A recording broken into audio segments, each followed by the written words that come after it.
It seems to be working now.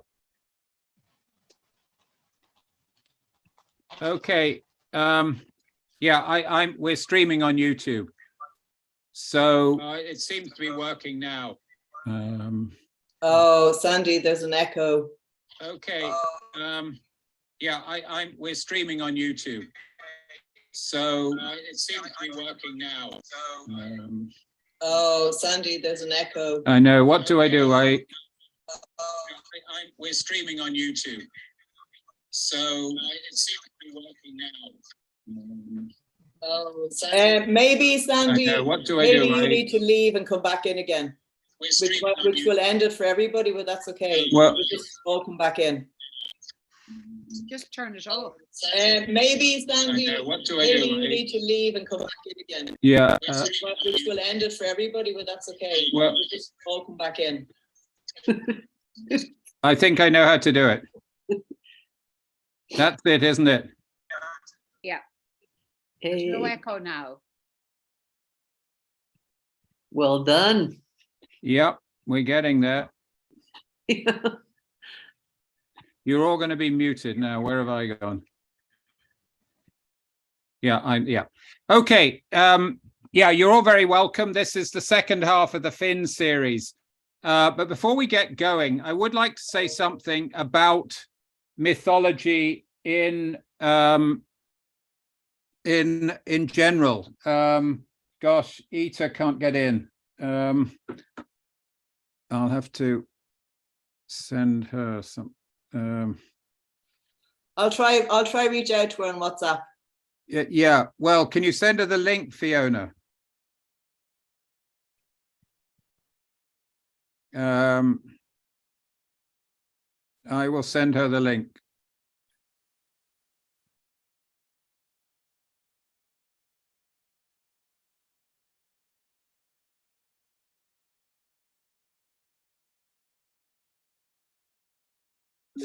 Fiona, will you tell Ita that I've sent her the link? Oh, well, am I? Yeah. Can you hear me? You can all hear me. Okay. Yeah, the first thing I'd like to talk about is myth and emotion. And what I would like to suggest is that what myth speaks to is the emotions that we feel, the deep primal emotions that we feel at times of disruption and upset and pain and crisis and failure and trauma. And it doesn't deal with the kind of everyday stuff. And if you look at Lao Gawala, it's all about floods and plagues and wars and civil wars and failure and oppression. So it speaks to those moments in an individual's life or a community's life where they're actually dealing with some very foundational and primal emotions. And Barbara sent me a paper there a while ago by a guy called Panksepp on affective neuroscience. And what he had studied was the emotions that animals feel, and particularly the ones that they were able to measure. And so when I looked through that, it's a paper by a guy called Panksepp. What it seemed to be speaking to is all the emotions that are evoked in the stories that myth speaks to. So can you see my screen? Where are we got to? Yeah, here we are. So can you see that screen? So it's feelings like fear, sadness, anger, and on the positive side, seeking, care, play, and lust.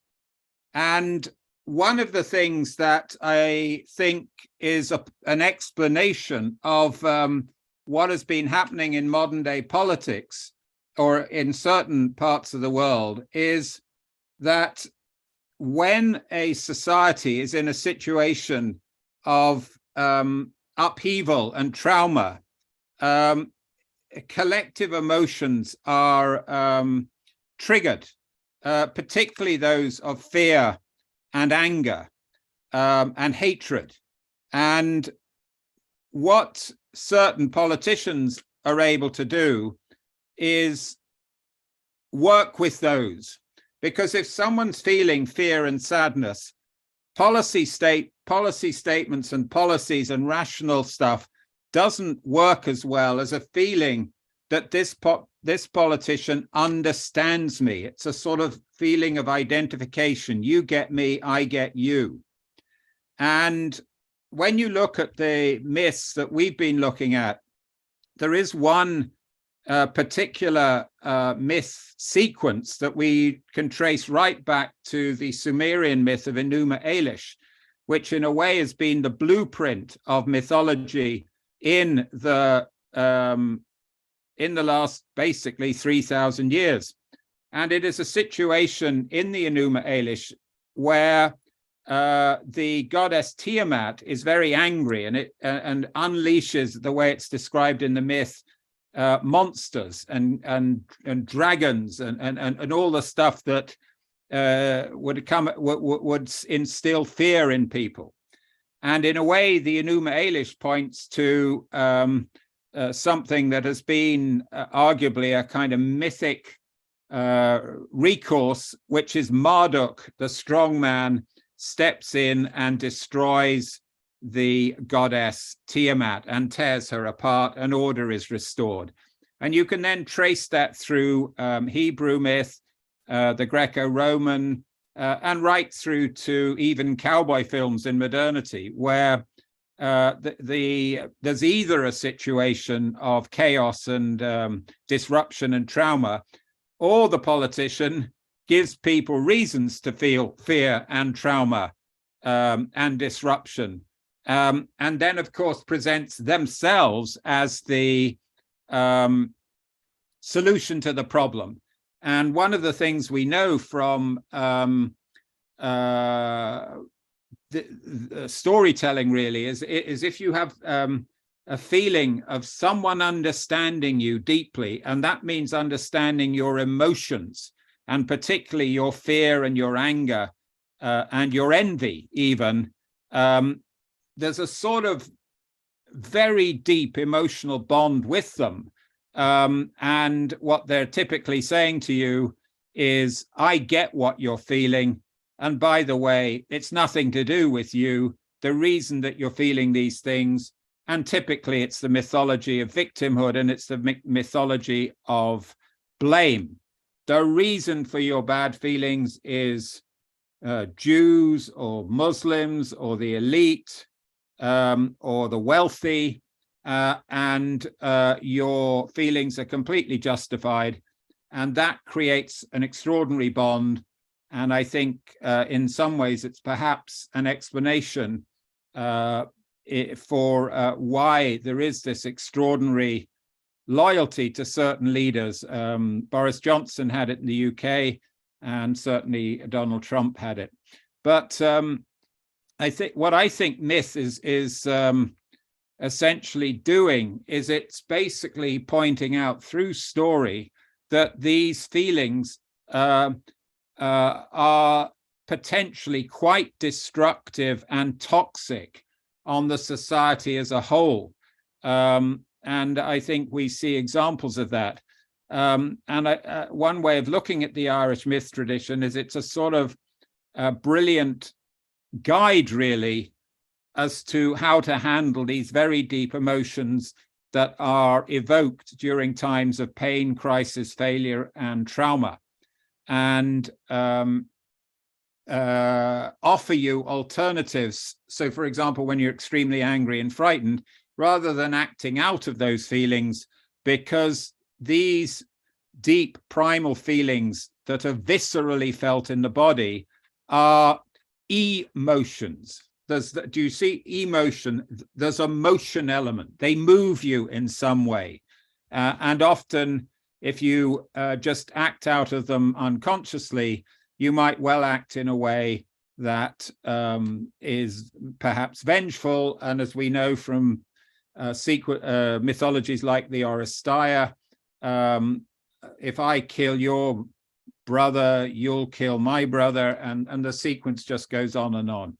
So what myth offers is a sort of guidance in story of some of these foundational emotions. What I think is missing in the Panksepp is feelings of guilt and shame.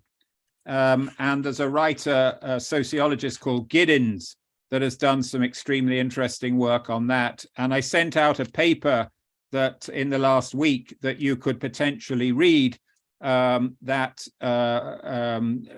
draws a table which is the subtle distinctions between guilt and shame. And then there's a French thinker called René Girard, who a lot of his work is on envy and shame. And then finally, there's one that we haven't really dealt with, but I think it's a very powerful feeling, which is that of despair. And I think a lot of people perhaps feel that today. And what mythology potentially speaks to is a way of recovering perhaps hope. So what I wanted to do was just, in a way, point out that these very primal emotions of fear and anger and guilt and shame and envy are the stuff of myth, and potentially what myth might be seen as is the creative use of pain, crisis, and failure, or perhaps a way to deal with trauma. And we came across recently the guy called Brian Dorries, who's doing a lot of work with war veterans and actually in Ukraine on the use of Greek tragedy as a way of handling trauma. Now, I think we need to get onto the story now, but I'm very grateful to Barbara, and what we're going to be doing shortly is having a talk from her on intergenerational trauma.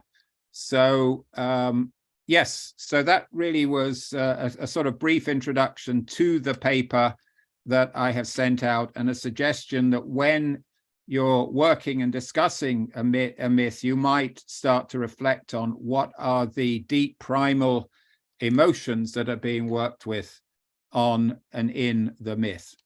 So without more ado, we're going to hand over to Fiona, who is going to take us through the journey of Oisin, Finn's son, and the journey to Tír na nÓg. So over to you, Fiona. I've pinned you, and it's a delightful background you put in there, Fiona. Can you unmute yourself?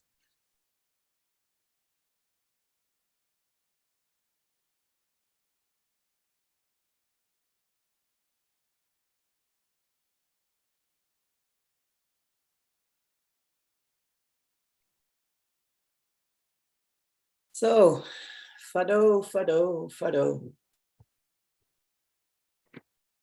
At the time when the Fianna were beginning to wane in Ireland, Finn and Oisin were out hunting. And they caught sight of a particularly beautiful deer, a fawn, in fact. And Bran was with Finn. Bran and Scolan were two famous dogs you'll hear of in another story, maybe. And the deer was being very coy and giving the dog a real run for his money. And no matter how fast Bran ran, the deer was always ahead and switching and moving. And there was something about the fawn that really struck Finn. There was an ethereal air about her. And to his surprise, well, not huge surprise, the fawn cried out, "If I go into the sea there, that'll be me gone forever. And if I go up in the air, sure, Bran will catch me," because Bran was known to be able to catch geese. He could jump that high in the air. So Finn said not to worry, "Come out through my legs." And the fawn went through Finn's legs. Bran went to follow, and Finn grabbed Bran's neck between his legs and he pressed very hard, and his poor old dog died. Now Finn was filled with grief because that dog and his companion Skolin had been with him for pretty much forever. And they were very much connected with the story of the birth and origin of Oisin. Now, Oisin was demigod, I suppose you could say. He had a mother, Sive, who was the daughter of Manannán mac Lir. And he was born in mysterious circumstances, and he came back into Finn's life, some say as an adult, but most say he was found as a small child in the woods in Ben Bulben, and Finn immediately recognized him as his own and took him home, had him fostered and brought up as one of the finest, most famous Fianna ever told of. Now, Oisin was a fabulous poet. He was a beautiful man, a very, very handsome man, but he had great qualities. He could tell how people were just by looking at them. He could read their souls almost. And when he spoke, he had a beautiful voice that would lull people into a sense of wonder and, excitement. And his words, he had the biggest and most vast, beautiful range of words.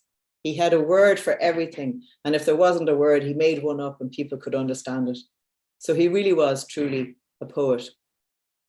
Of course, he was a brave warrior as well. And he had almost excelled and gone past Finn's reputation as a great warrior and a great tracker and an all-round great member of the Fianna. So Finn mourned greatly the loss of Bran. The deer disappeared. And as Oisin was trying to comfort his father, they saw in front of them, coming across the waves, something from afar stopped them in their tracks, and they gazed out as far as they could to see. And as they looked out of the waves, coming towards them, was the most beautiful woman on the finest horse, riding the waves as though it was the turf of the Curragh. As she got nearer, they saw that this was indeed a royal personage. She had a crown on. Her hair was actually the color of gold, not just golden. It was like red gold. And it fell in tresses down, and each of her tresses was fastened by a beautiful gold jewel. She had a cloak that was made of blue, the blue of the ocean, and on it were the most beautiful, intricate, colorful designs that they were better than maybe the forest in spring. Her face was shapely. Her eyes were big and blue, deep like the ocean. And when you looked into those eyes, it felt like you were looking into infinity itself. The two men were absolutely gobsmacked. And then the person, this queen on the horse, spoke. Well, her voice was like the sweetest music ever heard in Ireland. And it touched the men deeply. And she said, I have come to seek Oisín. I've come to find the greatest man that has ever graced this world. And Finn spoke up. He said, well, in fairness, there's plenty of kings around. I mean, Oisín's great and all that sort of thing. Of course, he's my son. I'm terribly fond of him. I'm very proud of him. But, you know, there's greater people. Oisín said nothing. He was just, in fact, he couldn't speak. He was so awestruck by this. And Niamh shook her head and she said, no, I have come for the man who has the soul of a poet and the heart of the creation, who is of Ireland, but also of my world. And my world is a world beyond the sea, a world where there is no sickness, there is no pain, where time runs in a different way, where there's feasting and beauty, where the laughter of the children is the backtrack of our day. I want Oisín to come with me there and be my king, be my prince. What do you say to this, Oisín? Now, poor old Oisín was hardly able to open his beak. He was absolutely gobsmacked. But he managed to stutter out a word or two. And he said, wherever you go, I would want to follow. And with that, she put down a hand and pulled Oisín up behind her onto this beautiful white horse. And he turned around and he said to Finn, Dad, I must go with her. This is my destiny, but I'll be back. And in not too long a time, we'll be hunting again. And he kissed his father and off they went over the sea. And as they went over the sea, they went under and over, and there was no splashing. They didn't get wet. It was like the sea was some kind of a mirage. And as they went on, they came across mystical islands with beautiful shimmering towers and indescribable beauty and wonders that Oisín had never even imagined, never mind seen before. And finally they came to a huge island, which Niamh explained to Oisín was her land. And it was called Tír na nÓg, the land of youth.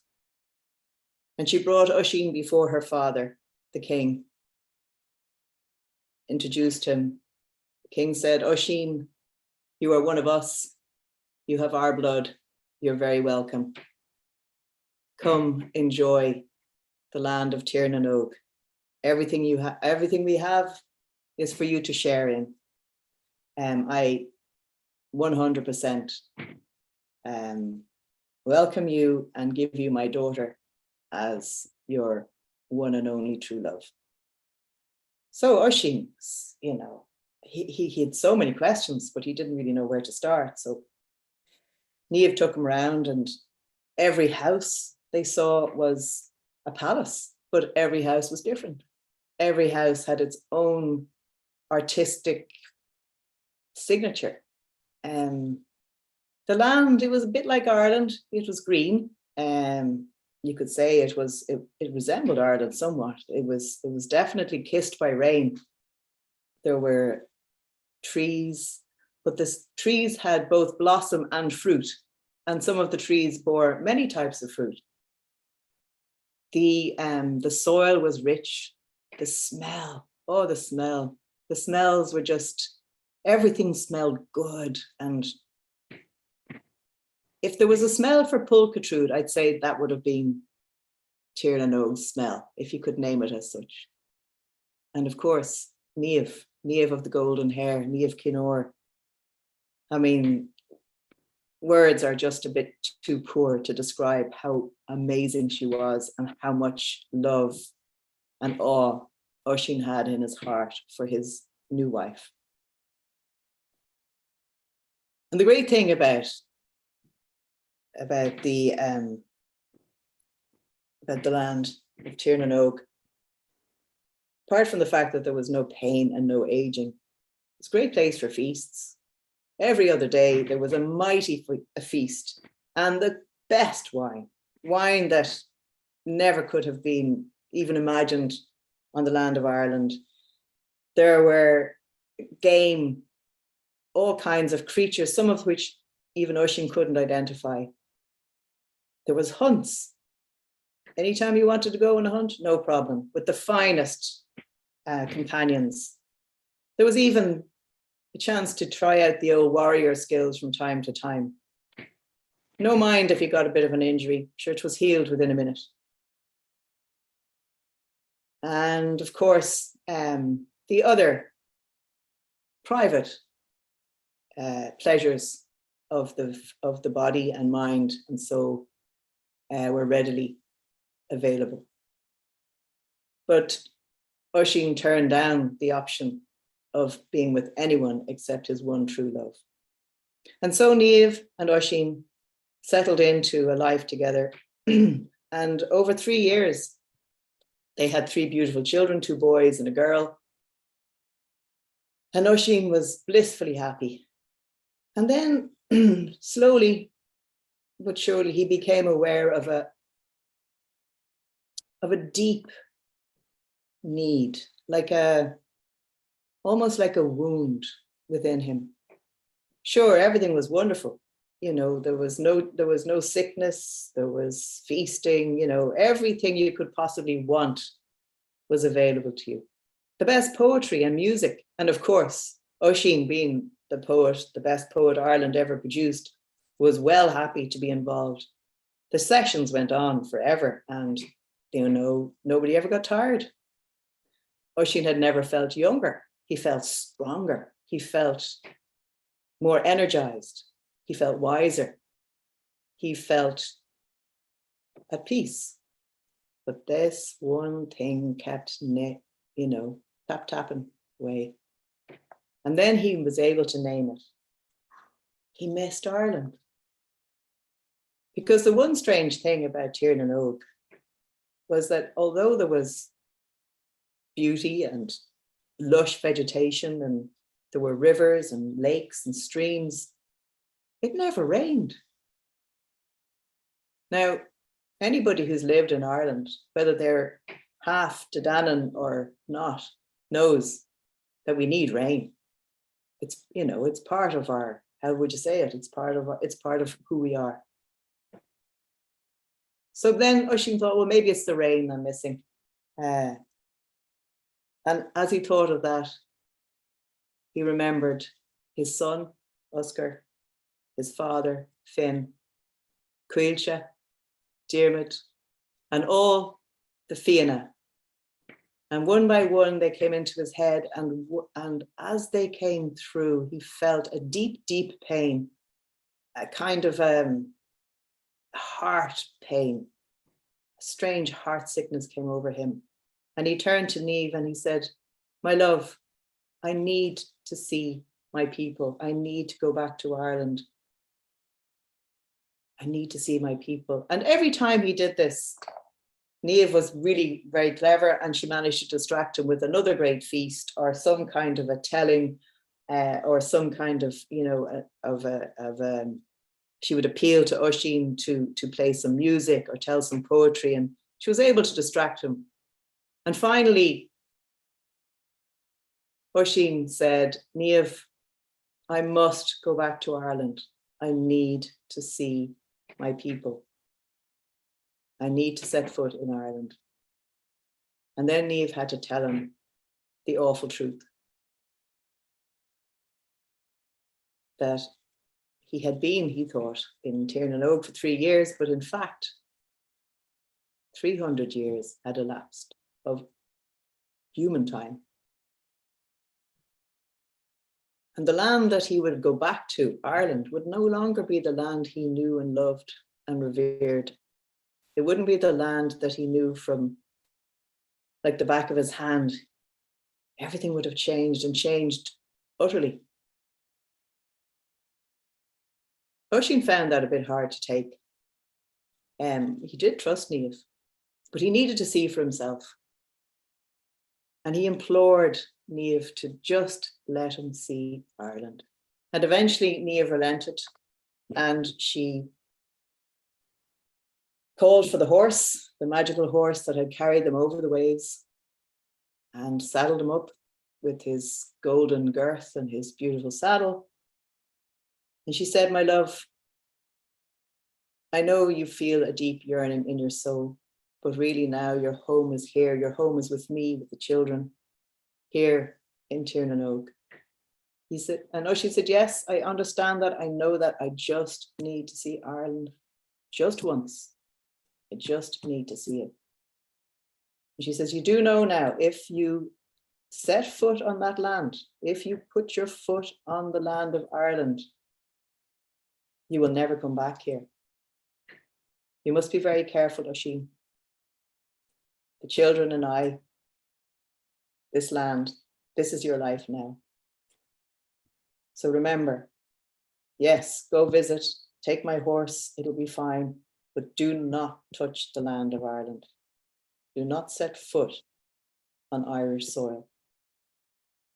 Oisin said, "No problem, I'll be back shortly." And off he went over the waves, magically arrives in Ireland.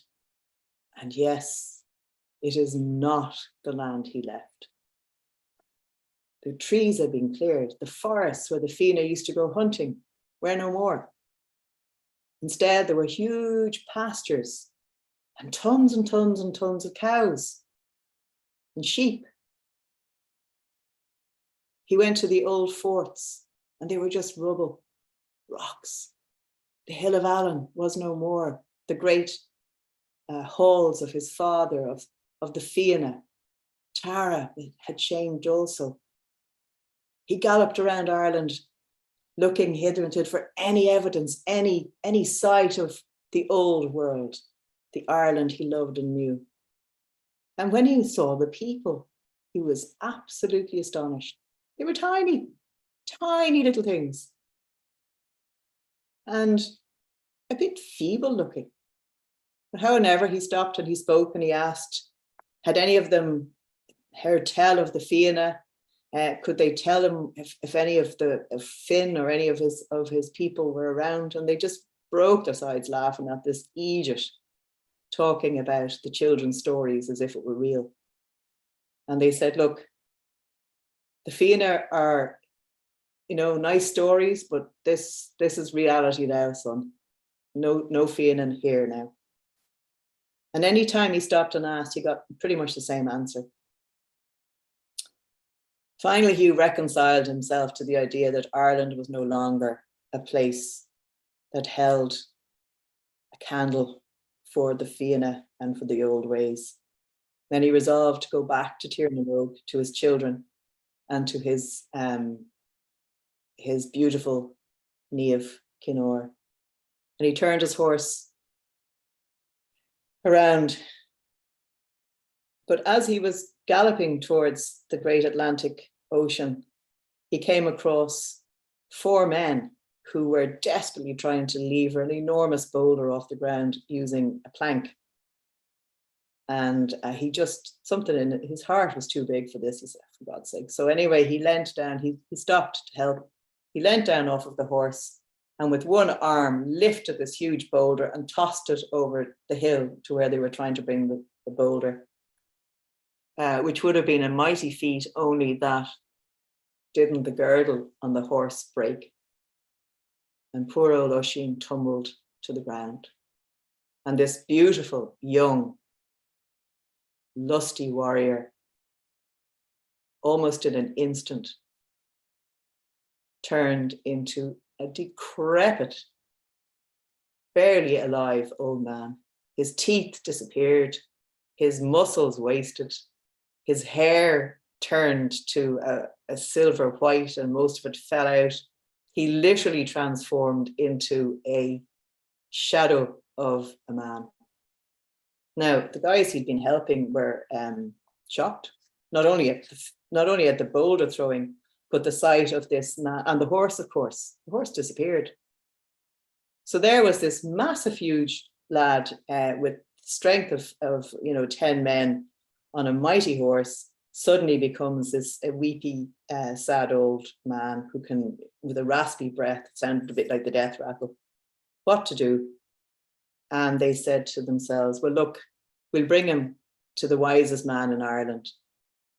And so they gathered a bit of a cart and a beer, and they brought poor old Oisín to see none other than St. Patrick. And on the way, they explained who this St. Patrick was, that he was a Welsh lad who had been, stranded in Ireland and gone back to Wales and came back with all talk about God, and now everybody was all talking about this God. And Oisín didn't like the sound of that at all. It did not sound good at all in his mind. But in any case, he let them bring him to St. Patrick. Now,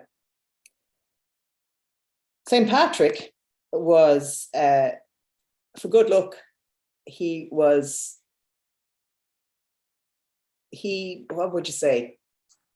He valued the stories of Ireland, and he recognized that there was value in listening and being open and sharing. And he wasn't quite a cultural, ignoramus. He had been brought up in Ireland. He spoke beautiful Irish, and he understood how important the stories were. So when Oisín was presented to Patrick, they exchanged greetings and so on. And Patrick said, you must tell me everything. Tell me all. Tell me your stories. So, I mean, he was astonished that Oisín was 300 years old, but he was a holy man, and he allowed for that. And he got his scribe in and he said, write down every single word that man says, every single word verbatim. And he asked Oisín to tell the story from the beginning. And Oisín, being the bard, being the poet, and still the storyteller, with the tiny amount of life he had left inside him, spoke elegantly and long and eloquently about every single part of every single story of every part of Ireland. All the deeds of the Fenian, all the origin stories, everything. He named all the plants, the animals. He talked about their hunting places, you name it, the whole lot. Patrick never once interrupted him, only just gently to encourage him to keep going. And at the end of his telling, Patrick turned around and he said, would you like to hear about the one God?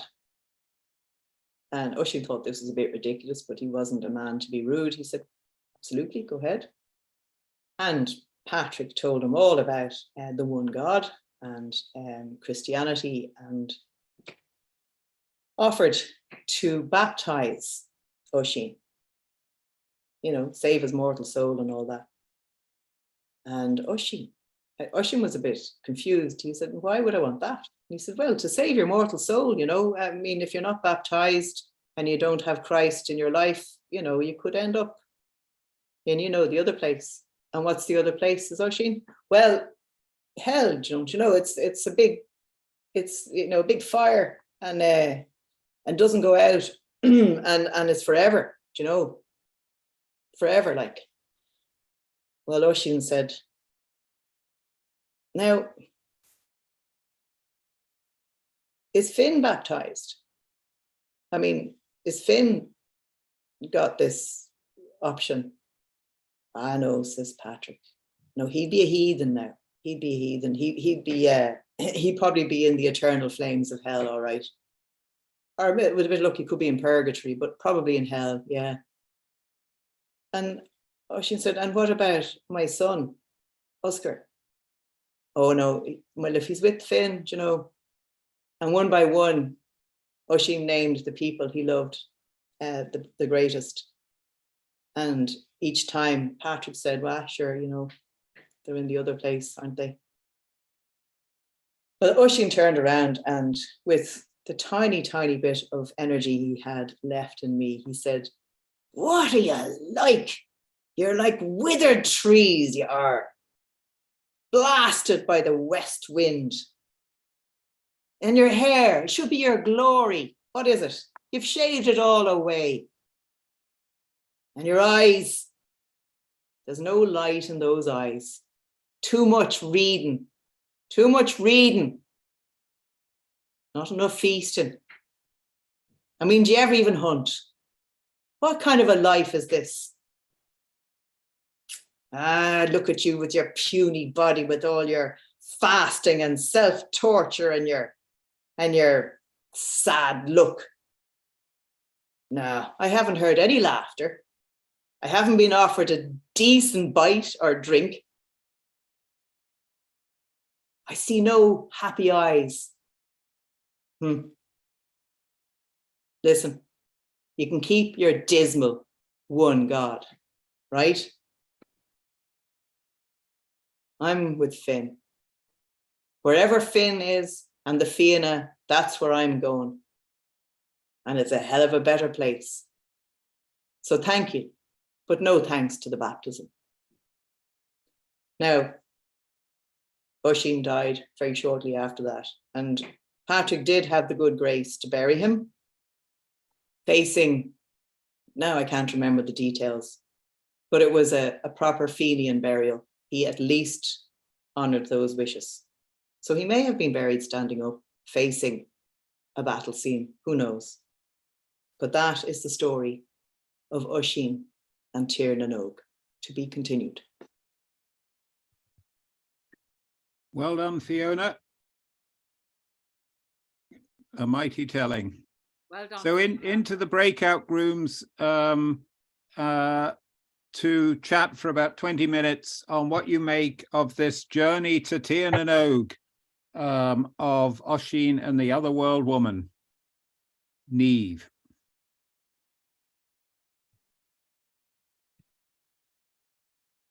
Well done, Fiona.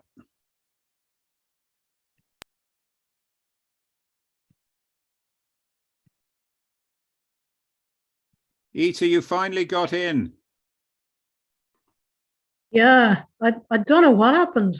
And I think it was my laptop that has the problem. It's some sort of security thing, because I eventually got in using a really old laptop, but it just took me ages. So Ita, we've allocated you to a room. yeah. That's Sorry fine. about that, Ita. But That's sure, true. you can get it on playback, as they say. I will. Thank you. Tom, are you going to go in? Brilliant, brilliant, brilliant. That was so wonderful. I really enjoyed that. It was completely transfigured into this world. Well done. It was super. You're very welcome. Oh my God, I'm so impressed and absolutely in awe. Well done. Sandy, I'm just going to take a minute before I jump into a room. Okay. Was, well done. So it was a bit long, was it? Well, the only thing was that you then moved into Akalavna Senarak, which is the 7th week. I didn't really, though. No, it's fine. I didn't tell the details. No. I forgot about that. I sort of went over, I just got into a whole rant because, the idea of St. Patrick baptizing people just kind of gets my goat. Ita, are you able to get into the group room too? Ita's frozen there. Ita, you all right? Yeah, Ita's frozen. I will jump into, what room have you put me into? You're in 2. 2, all righty. Yeah. Hang on a sec. Yeah. Oh no, Tom is in there as well, Sandy. Okay, well. Put me in with room 3. Okay. But we don't have very many people today, so. Whatever you want. Where do you want me to go? Yeah, you're in room 3.